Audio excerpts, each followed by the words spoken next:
we finished with the theory of Richard Hess about what the ear represented,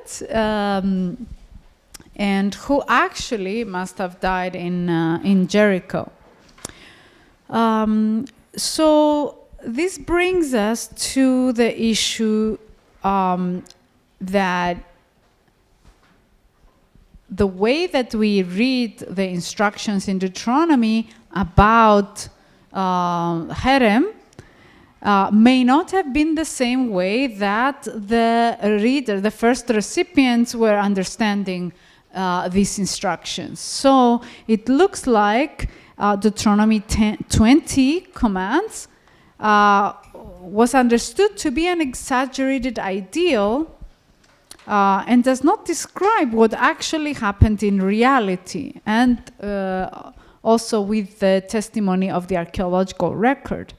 So now we will discuss this issue about the literary exaggerations in the documents, in the texts we have. Now, scholars examined various conquest accounts that have been written in antiquity, because many nations wrote about their wars, about how they conquered other nations. So in order to understand the record of the Bible about how they conquered, what their conquest account is like, we have to see how other conquest accounts were described and compare what is this genre, what is this language of war reporting, conquest reporting. And the scholars who studied these various accounts, they discovered that there's a literary genre, actually, this genre called war reporting, reporting wars. And this genre includes the use of hyperbolic language, exaggerated language. So reports would exaggerate the numbers of the defeated enemy and their armies. They would exaggerate the remarkable speed in achieving victory, and they would exaggerate the severity of the defeat. Have one example of Pharaoh Merneptah. It's the Merneptah stele. And we have a war report on this stele, which comes from 1200 BC. And it claims that the Pharaoh utterly destroyed Israel and his seed was annihilated. So you can see the exaggeration with which this Pharaoh is describing his victory over Israel. But we know Israel was not annihilated. It was around for a long time, it still is. So this was a way of describing one's victories.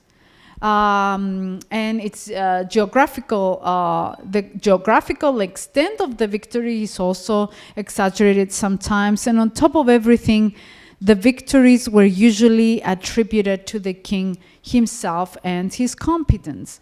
If the ancient king in antiquity needed to show, for example, that he carried out the will of the God, he would exaggerate about his victories, and this is the language that was normally used.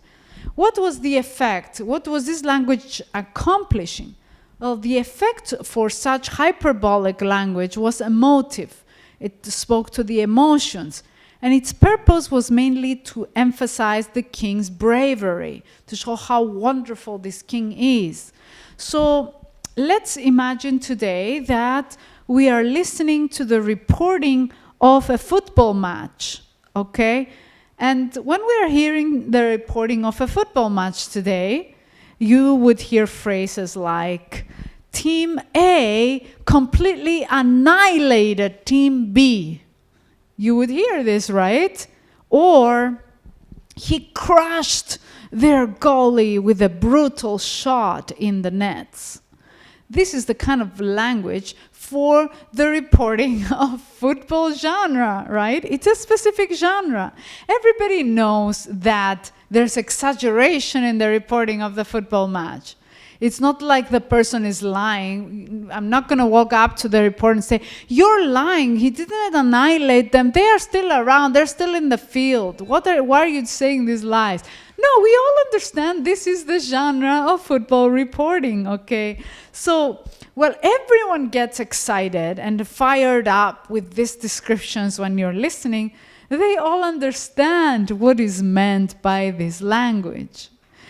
And if you want a real accuracy, one can then look at the scores. You can see the missed chances that describe the way the team was playing. They were not like the heroes, unbeatable, unconquerable. No, if you go to see the actual game, you may find some faults, some missed chances, etc. Okay, so if we look at the scores, we will see that Team B was not literally annihilated, but that the genre of game reporting involves such exaggerated emotive language. And the same is true for war reporting in the ancient Near East and in Israel as well. This is their world, and these are the common conventions of war literature at the time. So sometimes, though, we go to the Bible and we expect that we are reading a history book, a very accurate history book without emotional language, without anything. But we may be reading something like a football match reporting.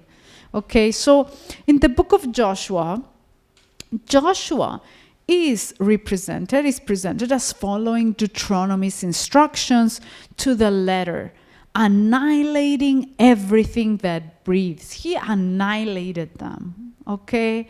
So there are reports in the book of Joshua of his absolute success in carrying out herem in the various towns such as Jericho.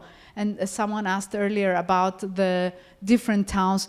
Jericho, he was successful. Ai, Hatzor, Libnah, Hebron, and elsewhere. I will give you a table in a bit to see what these battles, the summary of these battles.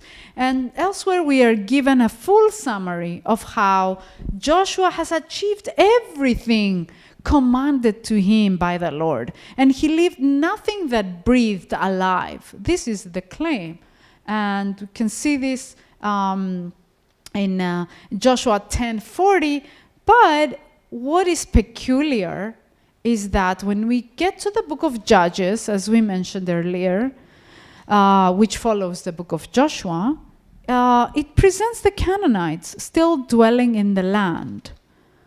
And they say, after the death of Joshua, this is Judges 1:1, after the death of Joshua, the Israelites inquired of the Lord, who shall go up first for us against the Canaanites to fight against them?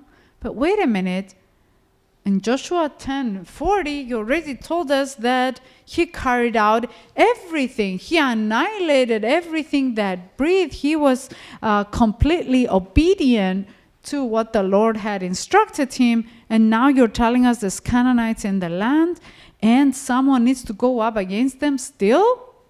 So who is lying? This is our normal reaction. Someone is lying. Now, it's not only the book of Judges that brings up this issue, but also the book of Joshua itself will bring up this issue, and it will show us that the hyperbolic claims are not matched with what actually happened, what actually took place. At the end of his life, Joshua is told by God that there is still a lot of land to be possessed. In chapter 13, verses 1 and 2, there is still a lot of land to be possessed. So the following is a list that shows how people still remain where Joshua had already said that he annihilated them. Let's look at this table. Okay, so you can see the different battles here that took place and the descriptions in these verses, the first column. So these are the places where it says that Joshua annihilated the Jebusites. He completely destroyed Dor, Tanakh, Megiddo, Gezer, Gaza, Debir, Hebron, and then here there's a summary and warnings about Canaanite dwellers. But these same people, if you read these verses, they come after these ones, you will see that they're still around.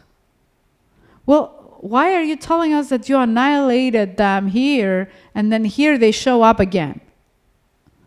So what is happening? Perhaps this is hyperbolic language of the type that we saw in the football reporting. He totally annihilated them. Well, what could have happened? Maybe their leader was killed, and because they were left without a leader, then they are considered destroyed. They are considered annihilated. So the same hyperbolic herem language is used against Israel as well. When Achan, remember the case of Achan in Joshua 7, when he sins in the battle of Ai by taking some of the devoted things, in Joshua 7 it tells us, therefore the Israelites are unable to stand before their enemies. They turn their backs to their enemies because they have become a thing devoted for destruction. They have become a herem. All of Israel is a herem now because of the sin of Achan. What does this mean? That all of Israel has been annihilated? No, another hyperbolic expression here. So it means that this act made the whole Israel liable to herem. But it was not understood that all of Israel should be annihilated. The punishment of the household of Achan was an adequate interpretation of herem against Israel. So the person who did it was punished, and so Israel was herem. Okay? This was adequate for them to understand that it was done. So, what did the Israelites understand with the use of this language? Obviously, they did not understand it as literal. They knew how to interpret war literature. Most likely, they understood that the defeat of the king or his general or the royal family were to be targeted, not the non-combatants. Next would be the army, if the resistance is there, if they would persist in opposition after their leader was killed. Usually this was not the case. Once you kill the leader, the army does not continue to defend him. He's done. Okay, we go with the next leader. But if the army persists to defend the king, then they are the next target. If their king was eliminated, according to the notion of collective identity, and this is a notion that is very prominent in the Bible, the notion of collective identity is that our identity is the king. If the king wins, we won. And it's the same now with football teams, okay? Egypt won in the Olympics. No, right? I don't know what happened. But yes, so there's like a team, or maybe some countries send one athlete or two or three, but it's their country that won. This is collective identity. One person wins, the country wins. All the people win. One person fails, the whole country failed. This is the notion in the ancient world as well. The king has victory, the people are victorious. The king has been killed, the people are annihilated. They're dead.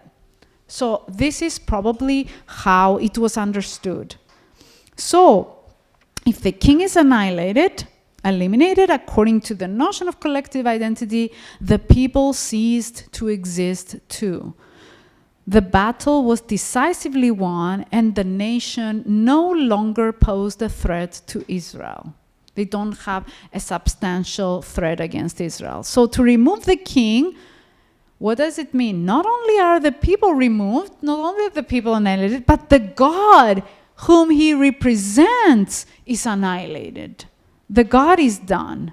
As a result, the God was also removed, and the sense of national identity for these people is removed.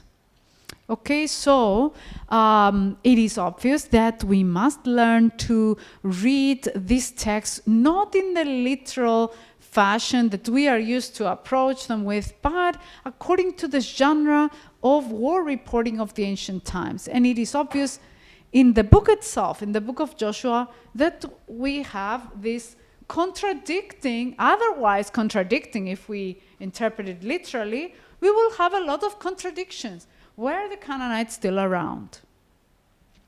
So we must remember this rule of interpretation of the collective identity. And actually, this is the truth, the rule that we depend on with Christ. Christ was crucified, so we are crucified with him. Christ was raised, so we are raised with him.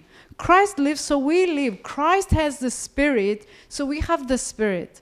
Okay, so Christ has eternal life. Christ has all the authority, so we have life and we have the authority with him. So you see, one person achieved something, and anyone who's under him, anyone who has allegiance with him, inherits his achievements. So the notion of collective identity is still active in the church today. We cannot do without it.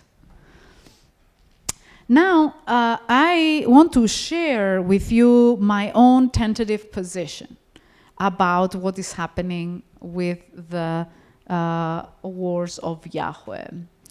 I have not published it, and I really need to work more on it, and I want to consult more scholars about it, but I will share it with you, and I will see if you like it.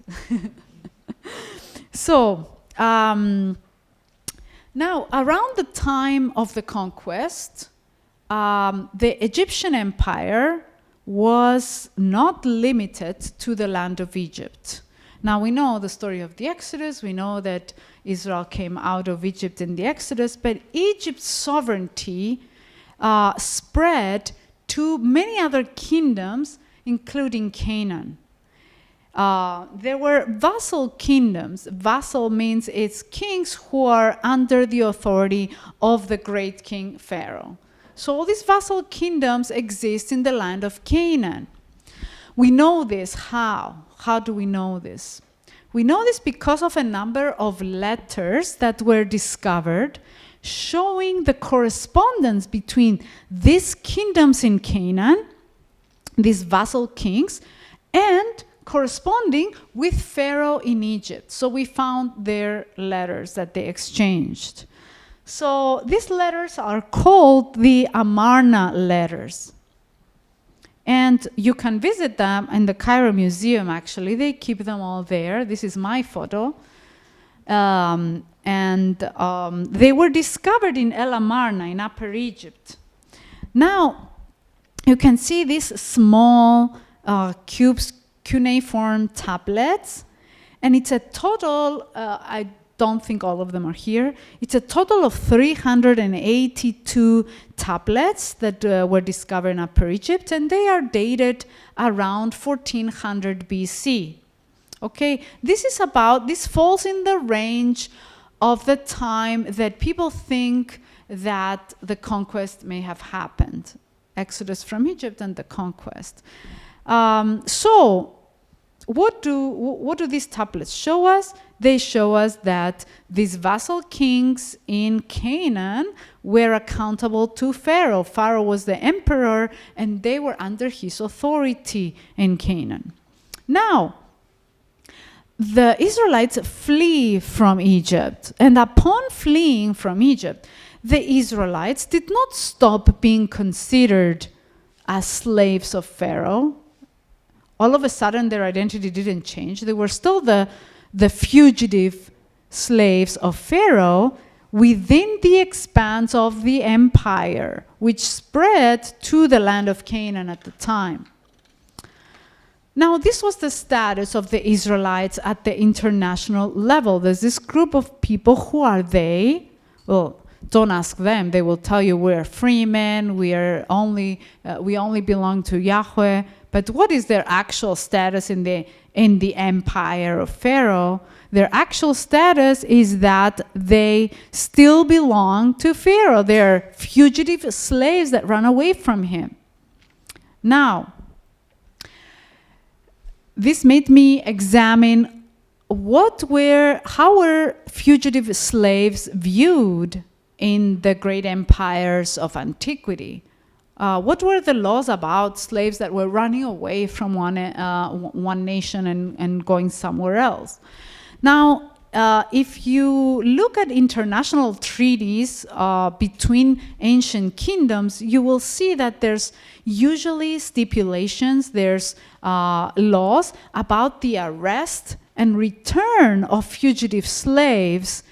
Even if this came in entire groups or communities, you are supposed to return these fugitive slaves back to their legal owners. And who is the legal owner of the Israelites? Pharaoh. So, now remember we looked at a law yesterday, Deuteronomy 23:15, about the fugitive slave. And what does this law say? This law says, no, you shall not act according to the laws that Egypt and other nations are acting, where you have to return the fugitive slave back to his master. This is what people would have done to us.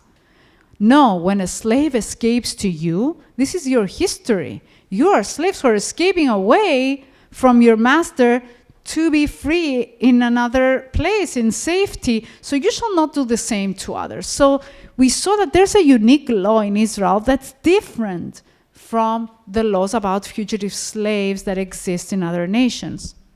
Therefore, now, Israelites who are outside of Egypt, they were not really secure. They were not really free, but they were the possible target of arrest by the Canaanite kingdoms, which, if successful in capturing the Israelites, they would be obliged by international agreements to hand them over back to Pharaoh.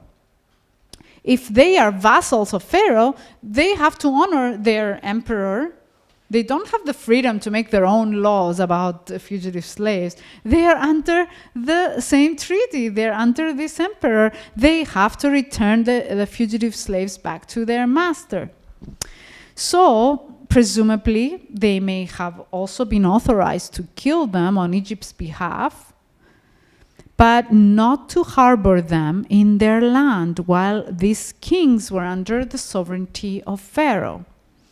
So, in the eyes of Yahweh and the Israelites, however, capturing or killing Israel would be a reversal of the Exodus. So, you would basically, any of these vassal kings, if they captured and returned Israel back to Pharaoh, they would be undoing the work of Yahweh who brought them out of Egypt. They would be reversing the Exodus.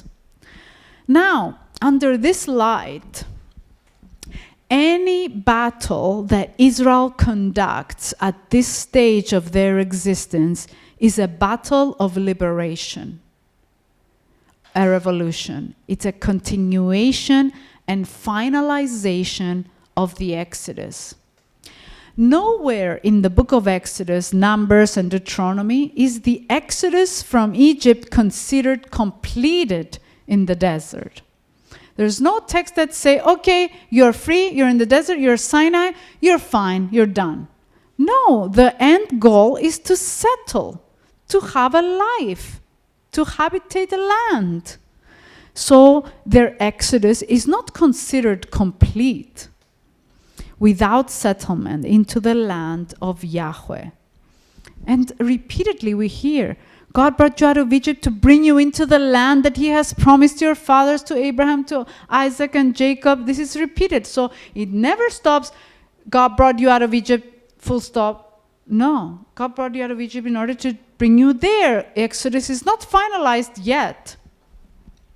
So the completion of the Exodus is thus pending. What we have here is still a defensive and not an actual expansive invasion for some greedy acquisition of foreign land. Israel is not in a superior position of power, but is under imperial persecution at the moment. Now, under this light,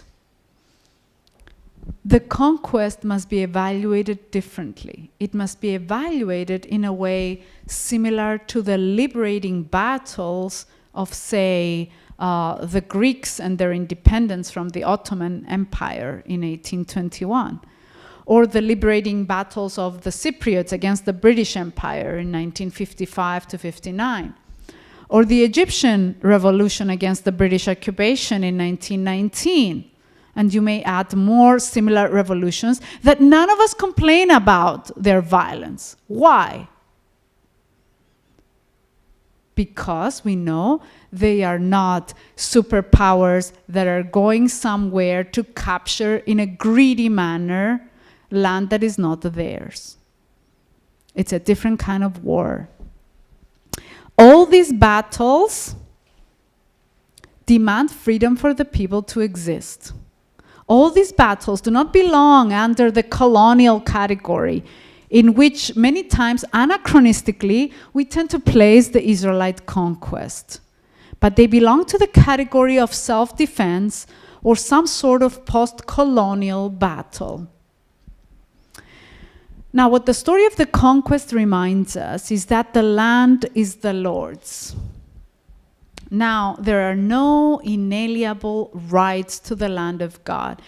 But what about the Canaanites? It's their land. Why are you kicking them out? No, there is no land that belongs to a person. There's no inalienable rights to the land of God, and by implication, to the earth as a whole.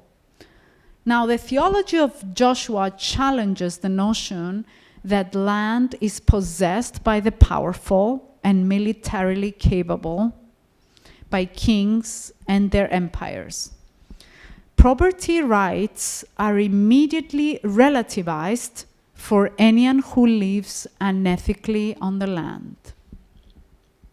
Property rights are immediately relativized for anyone who lives unethically on the land, including Israelites. We are not really aware how influenced we are by modern ideas of law and property. Since the influence of John Locke's second treatise of government. John Locke is an English philosopher of the Enlightenment who lived in the 17th century, and he basically argues that the purpose of the law is to regulate and preserve property. But the emphasis of biblical law is elsewhere. The purpose of biblical law is to preserve justice by means of property. Property is the means by which you serve justice. The law is not serving your property, but the other way around. There are no natural rights to property. Now, from the beginnings of Genesis, we see that the land is an independent agent that reacts to the injustices of humanity. There is a direct relationship between the land, which is called Adamah. Adamah is the ground, and Adam, from which the name appears, means human. So one is made from the other. From the moment, so there is a connection. There's an intimate connection between human and land. Now one is made from the other, and from the moment of the fall, the land becomes hostile to humanity. It reacts to human sinfulness. It resists the human by its thorns and thistles. In Genesis 3:18. So this symbiotic relationship of the human and the land, after sin comes in, it becomes a hostile relationship. We're not really friends anymore. The land is in opposition to us. Later, with the first murder of humanity by Cain, the earth swallows the blood of Abel in Genesis 4:11, and the land becomes the host of the voice of the innocent victim. So you can see how the land now takes the side of the innocent blood that it swallowed. It becomes the host of its voice.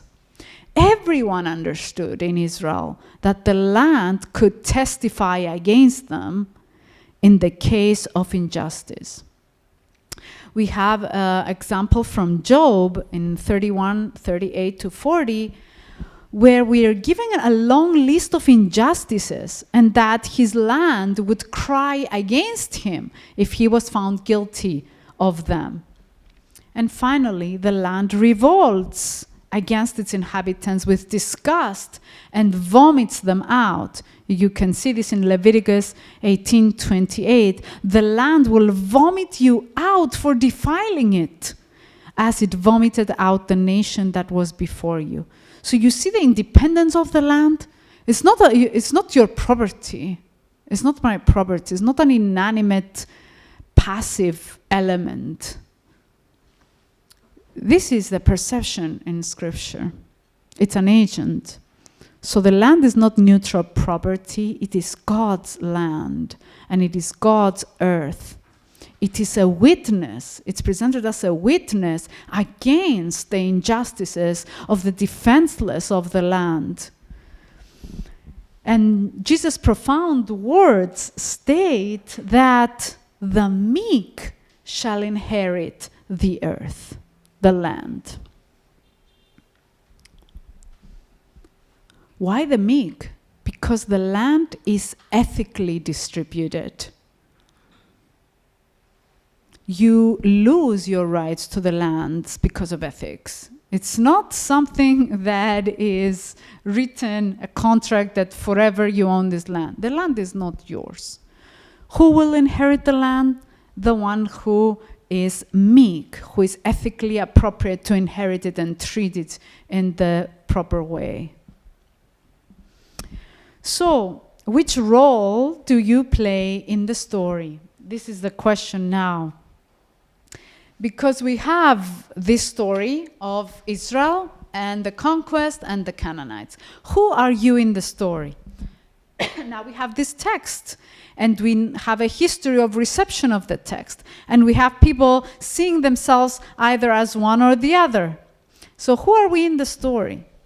In the case of modern American colonization, the colonizers have wrongly put themselves in the role of the Israelites, and they placed the Native Americans in the role of the Canaanites. But it is the other way around. It is the giants, the ones with the weapons and the military prowess, whether inside or outside the land, it doesn't matter, that should be in the role of the Canaanites. And it is the vulnerable poor, the slaves, the homeless refugees that have legitimate claims to the land. So you see how the roles are changing now. You cannot claim just because you are a Christian or you claim to be a Christian and you enter to conquer another property that does not belong to you. You cannot claim that you're in the role of the Israelites and they are the Canaanites. Now, the legitimization and delegitimization of land rights is at the heart of this topic. Now, the Amarna Letters show us how the Canaanite kingdoms were dependent on Egypt and its powerful army, and they had the freedom to write to their Egyptian sovereign requesting military assistance anytime they wanted. This is the content of the letters. So Israel had no chariots, no king. They were refugees in the desert for years. They had no steady income and food production, and they were probably in the most wanted list of the empire. Now, we should also note that after Israel went to exile, after they were thrown out themselves, out of the promised land, that was the time when they collected all their scriptures together and their canon started being formed. And the books that have been written at that time, such as the Book of Kings, for example, these books that have been written at that time show clearly how Israel was interpreting themselves now. It shows clearly that Israel themselves began to put themselves in the role of the Canaanites. Even Israel, they could just match their name with the Israel of the story, and that was it. We are Israel, they're the Canaanites. No, even Israel themselves started putting themselves in the role of the Canaanites. And we saw that even Joshua presents Achan in the role of the Canaanite. So it's not a static role, these positions. You may be an Israelite today, or you may be a Canaanite tomorrow. This shifted even among Israel itself. So at that time, they described themselves, Israel describes themselves as having become identical to the Canaanites in practice and worship, and so they deserve God's judgment in this way by the kingdom of Babylon, which was now placed in the role of the Israelites conquering the land. So Babylon now took the role of Israel, and Israelites were now the Canaanites. And it's the Israelites themselves who are rewriting the story. Ezekiel, for example, is a prophet living exiled in Babylon. So they're already exiled. Ezekiel is there. He's prophesying about the annihilation of the idolaters in Israel in chapter 9.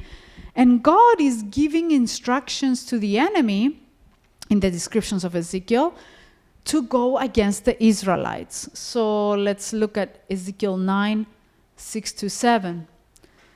Cut down old men, young women, little children and women. This sounds like the instructions in Deuteronomy 7 and 20, right? But these are the instructions given by Yahuwah to the enemy now against Israel. Cut down old men, and young women, little children and women, but touch no one who has the mark. And begin at my sanctuary. Go straight to my temple, Yahuwah is saying. So they began with the elders who were in front of the house. Then he said to them, defile the house. What house? God's house, God's own house. Defile it and fill the courts with the slain. Go. So they went out and killed in the city. Who's the Canaanite now? Who's the Israelite? This is Ezekiel interpreting Israel as the Canaanites now. You see that the Israelites did not feel they had to be always in the same role. And they could not always interpret themselves in the same role. Sometimes they had to interpret themselves as being the Canaanites, deserving the judgment of God against them. In the same way, they must have read the exile of Adam and Eve from the garden on the basis of their disobedience to God's command. So Adam and Eve is not a couple very distant in the past. It is us. We defiled the land. And so we deserve to be thrown out of Eden. So this is how they interpret themselves now. But we've seen a lot of war. We've seen a lot of bloody texts. But we must remember that the final purpose of the scriptures is the end of war. What we have studied in this research has helped us understand the world of ancient Israel better, and where we might have thought that God enjoys war and the killing of infants. Now we've come to see things in a bit of a better light. We saw that God does not enjoy genocide, as we have examined various texts that show resistance to violence and an attempt to restrict it. We saw anti-militarism in the way that many texts are presented, and that while there's surely war in the history of Israel, war is inadequate to describe who Yahweh really is. This is a God who creates without violence. We saw who he really is, who hates uncontrollable bloodshed and does not want his temple to be associated with war. So he did not accept David from building it. We also saw the use of hyperbolic language in war, which gives us a bit of a comfort that even though Yahuwah is using the language of the ancient conventions, he does not intend it to be literal, nor did the people understand it to be literal. He does not condemn Israel for the Canaanites who appear to continue living in the land. He did not condemn Israel for allowing Rahab to live, for allowing the Gibeonites to live, and so on. He condemns Israel for intermarrying with them and adopting their ways and their gods. Idolatry is the problem. But even though we may feel a bit better about this image of God and war than we did when we first began our investigation, it is still, in our eyes, not something that is fitting for God. We are still uncomfortable in having a God who commands war. Our God is a God of absolute love and mercy, a God of perfect justice, and we do not like to see him commanding war and using people to bring about war, no matter how just that war might be. This continues to bother us, and it should bother us. I refuse to say that war is okay. It's not okay. But the truth is that war is not okay for God either. Because if there is a gap between what God really wants to do and what he actually enacts in this world, then there's accommodation on his part. And accommodation means that it's not really who he is. God accommodates to the ethics of ancient warfare, an ethic that Israel adopted as they lived among their pagan neighbors and under the pagan empires of their world. God is willing to engage in our messy world, but this is not an engagement that demonstrates a finality in what he engages with. Even though he accommodates, it is not a static accommodation. He is in the business of bringing about the redemption of this world and bringing us out of war. So what is the final purpose of Yahuwah and of his actions in the world? His final purpose is not violence, but peace, shalom. Let's see the verses that argue for this. He makes wars cease to the end of the earth. He breaks the bow. He shatters the spear. He burns the shields with fire. The prophets envisage the end of Herem in the future. They know that we are living in this fallen world. They know that there's war now. But when they envisage the restoration of the cosmos, when they look at the end, when they look at eschatology, then they see the end of war at the end. They see the end of war as the purpose. So the prophets envisage the end of Herem in the future, showing that the Bible does recognize the temporary existence of evil. The same prophets who describe Yahuwah engaged in war are telling us that this is not who he is. Herem is not the ideal for the people of God, and it is not to exist eternally. Zechariah 14:11, and it shall be inhabited, the land, for never again shall it be doomed to destruction, to Herem. Jerusalem shall abide in security. Malachi 4:6, he will turn the hearts of parents to their children and the hearts of children to their parents, so that I will not come and strike the land with a curse, with Herem. The destruction of the enemies is not the goal of the Bible. But what is the goal of the Bible? The promise to Abraham that all the nations shall be blessed is what directs the movement of the scriptures, the blessing of the whole world. Now, the scriptures envisage a future for the nations. If God's identity was to eliminate all the enemies of his people, then there wouldn't be a future of the nations at the end.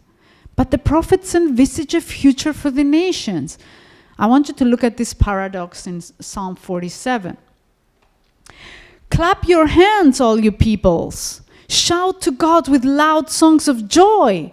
For the Lord, the Most High, is awesome, a great king over all the earth. He subdued peoples under us and nations under our feet. He chose our heritage for us, the pride of Jacob, whom he loves.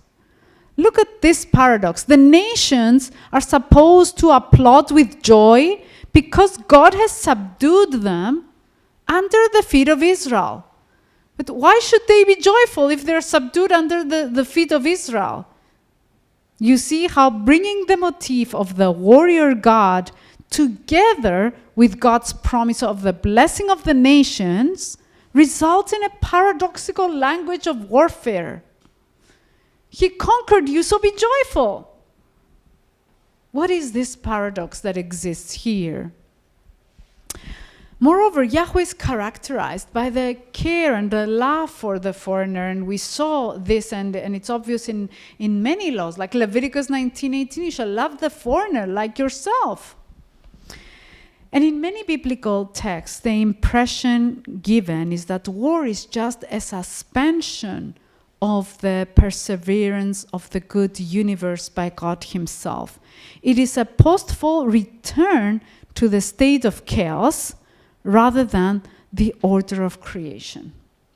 Therefore, even though war is present in the Old Testament, it is clearly temporary, it's restricted, and it's in opposition to God's ultimate purposes for humanity. If we trace the killing of humans from the beginnings, when did this start? We see that death is a response of God to the sinfulness, corruption, and violence of humanity. The initiative of violence begins with the human. It's not in God's nature. We forced him into it in a sense. Look at this text now in Genesis 6. Now the earth was corrupt in God's sight, and the earth was filled with violence. We already filled it.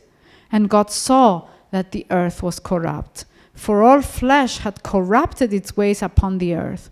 And God said to Noah, I have determined to make an end of all flesh, for the earth is filled with violence because of them. Now I'm going to destroy them along with the earth.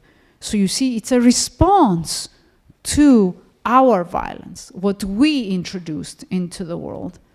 At the same time, in the midst of this violence, God gives humans the freedom to respond to this violence against human life, something that humans are sure to abuse. And we saw this kind of abuse. Whoever sheds the blood of a human, by a human shall that person's blood be shed. For in his own image God made humankind. And what is the function of this text? The function of this text is not to tell you, okay, start killing. Okay, everyone who has killed, start killing. No, the function of this text is to show you that the value of one life is the same with the value of another life. So what if a slave is killed? If I kill a slave, should I be killed? I am not a slave. I'm a free person. So we're not really... No, you should also be liable for this slave's life. Someone yesterday mentioned the killing of the infants, of the firstborns in Egypt, and that is very a harsh punishment for the Egyptians. But if you read in the beginning of the story how the kids of the slaves were drowned in the Nile, if this was left like this, if the story was left like this, what is the message? That the children of the slaves are of less value than the children of the Egyptians. So these stories, first of all, they don't want to give you free rein, okay, go start killing. First of all, they want to communicate to you that all life has the same value, because all life is the image of God. This is where he concludes to pass this message to you. So how does God now enter the abuse that we have made of this, of human freedom, to bring about his redemptive plans? He does not depart from humanity. He could very easily have annihilated everyone and depart from humanity, but he continues to be actively involved in the affairs of humans. However, that does not mean that killing is now suddenly deemed as something good just because God decided to be involved in it. And this is the tragic majesty of our God, who, because of sin, he enters without enjoying it into the dirty waters with us. Remember, the word is not in his nature. We saw this in creation. He enters the worst circumstances of humans, but his purposes are always redemptive. You remember Jesus' words that in Matthew 19:8, but from the beginning it was not so. What is this wording, this phraseology? Even the law of God, God gives commands now to regulate a fallen world.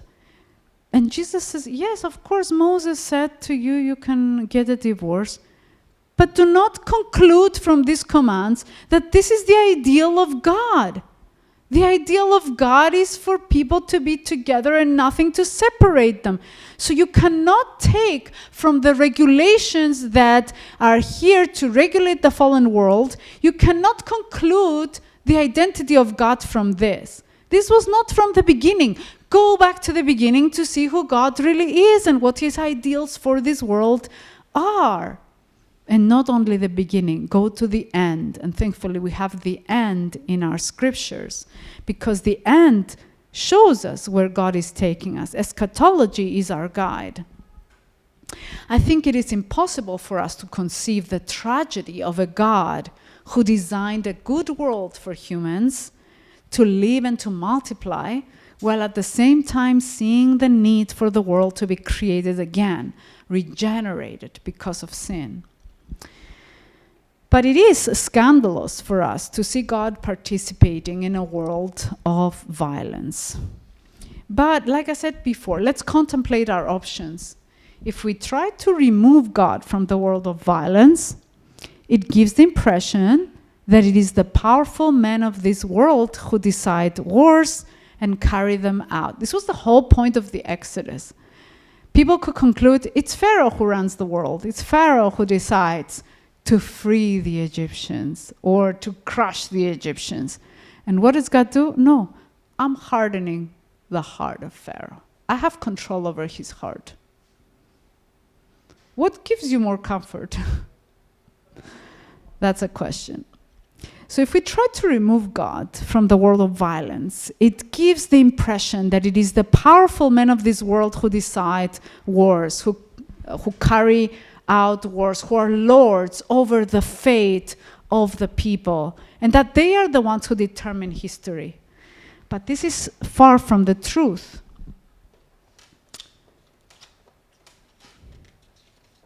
Now, of course, all these people, all these leaders are accountable for every evil action, and I can never blame God for their wars. But at the same time, God cannot be removed from history, even from the hardest, most difficult, most tragic and painful parts of history. God is not a spectator of how other sovereigns are running the world. He's not just watching them from a distance. He has not handed over the management of his world to their hands. And perhaps the cross shows us that he's still running the world on the background without being seen, even when all that is seen is an apparent defeat of God, an apparent abandonment of his world. Now, history from the Old Testament to the New Testament is moving towards the ideal, not by conquering violence and death through violence and death, but by breaking the cycle of violence. This is how eventually God is moving us out, by breaking this cycle of violence, by God absorbing violence in himself. And that meant Yahweh's own death. Now, the climactic time in which Yahweh in a sense dies, that is, he appears to be defeated by the enemy, is when his temple is destroyed and his people go into exile in Babylon. Now think of the theomachy mentality. Here, Yahweh is defeated. Yahweh dies. So in this event, a dramatic shift takes place.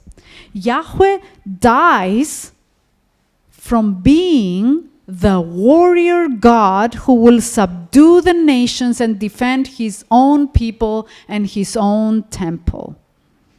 He allows the enemy king and enemy gods to destroy him. He absorbs the violence of this world in his earthly abode, in his temple, and he becomes, along with his people, the suffering servant. This is the Old Testament. We're not in the New Testament yet. He becomes the suffering servant. His temple is destroyed. In a sense, he demonstrates here, long before the New Testament, how he will break the cycle of violence by letting the idea of the tribal warrior God who defends Israel and his land die. Why? Because he wants to resurrect the warrior God of all the nations and all the earth. The God who will take over all the earth, whose kingdom will have no end. This God who will absorb the violence of this world in order to reconcile all things to himself, including all the nations, Jew and Gentile. So, this God cannot continue to do so if he continues to be a tribal God, the God of the nation of Israel. If he's perceived to be a nationalistic God, then this will not work. The idea of the tribal God had to die in exile in order to prepare the way for another manner of doing battle. Now you see how much this costs Yahweh, his own death, his own temple being destroyed, because he has plans for the people as a whole, for humanity as a whole. And this is a precursor, let's say, of what is about to happen with Jesus. Was Jesus, Yahweh himself, doing battle on earth? Yes. Yes, he drives out demons at war against Beelzebub, binding the strong man. We have texts like this of Jesus being portrayed as doing war against Beelzebub. Now in Matthew 12, this is Matthew 12:29, but I also want to bring to your attention another story with the Gathering Demoniac. Okay, where God enters his territory, the demons there in this person say, we are legion. And legion, you know, legion is the Roman army. Okay? So Jesus is Yahweh coming into his land and is confronted by the Roman armies, by the Canaanites of the time, which is these demons, this legion. And what does he do? He kills them. He's throwing them in the pigs that drown into a lake. So what does Jesus do? What is he telling us with this story? We would expect that Jesus is Yahweh. He's entering the land of Israel. He's seeing foreign nations in the land. He's seeing the Romans. We would expect him to pick up the sword and fight the Romans, who are the Canaanites in this situation, right? And cleanse the land and claim back the land for his own. Why doesn't he do that? Well, because he's the God of the Romans as well now? Yes. He's the God of the nations. He's the God of the Gentiles. And he actually does converse with Romans. And he does heal Romans. So what does he do? What is his battle against? Principalities and powers that are unseen. So you would expect that he would take the legion, the Roman legion, and throw them in the lake and defeat them. But he doesn't do that. He takes the demons who are carrying this name and he throws them in the lake. There's a different way of doing battle now. Yahweh is cleansing his land in a different way. He leads captive the evil principalities of this age. He defeats the last enemy, which is sin and death. That's his enemy. And these are just some examples of New Testament warfare language. This is the ultimate problem of humanity. Yes, of course, we had wars in the Old Testament, but this was not the problem. It never solved the problem. Everything is put under his feet as victorious warrior, but the way of physical warfare is passing away. Just like his sacrifice makes the sacrifice of animals redundant now. In the same way, his absorbing violence on the cross makes violence redundant. So we now get a glimpse of the ideals of our God that he has moved heaven and earth to bring about. And we spoke about eschatology telling us who God is and what his plans are. And here is where we see where we're heading. He will wipe every tear from their eyes. Death will be no more. Mourning and crying and pain will be no more, for the first things have passed away. And the one who was seated on the throne said, "See, I'm making all things new." Also he said, "Write this, for these words are trustworthy and true." So this is where we are headed, and this is our ideal as well. The Old Testament is incomplete. It leaves us wondering, where is this Yahweh going after his defeat in exile? How is he going to wage war now? Well, the New Testament shows us the answer. But have we escaped this fallen world? Or are we still living in it and groaning together with his creation, as Romans 8:20 is telling us? Unfortunately, we are still in the fallen world, and often under these circumstances, justice may push people to reluctant violence. Now, I remember the example of Dietrich Bonhoeffer. If you know him, he's a pastor and theologian who participated in a secret operation to assassinate Hitler. Now, he participated in this in full awareness of killing being a sin and surrendered himself to God to judge him. But nevertheless, he proceeded with this operation. Am I able to judge Bonhoeffer for this? Or one may also watch the film The Mission. I don't know if you know it. It's about the Jesuit mission among the natives of Latin America. And you see two different fathers there, two different priests. One chooses the way of pacifism. So he lets the conquerors come and kill him and all his congregation. But the other one reluctantly picks up his weapon alongside the natives who picked up their weapon and defends with them their land. Two different approaches. Do I dare judge the second? My justice is limited. But I continue to struggle with these questions as I wait for Christ to make everything right on earth as it is in heaven. Thank you for your attention.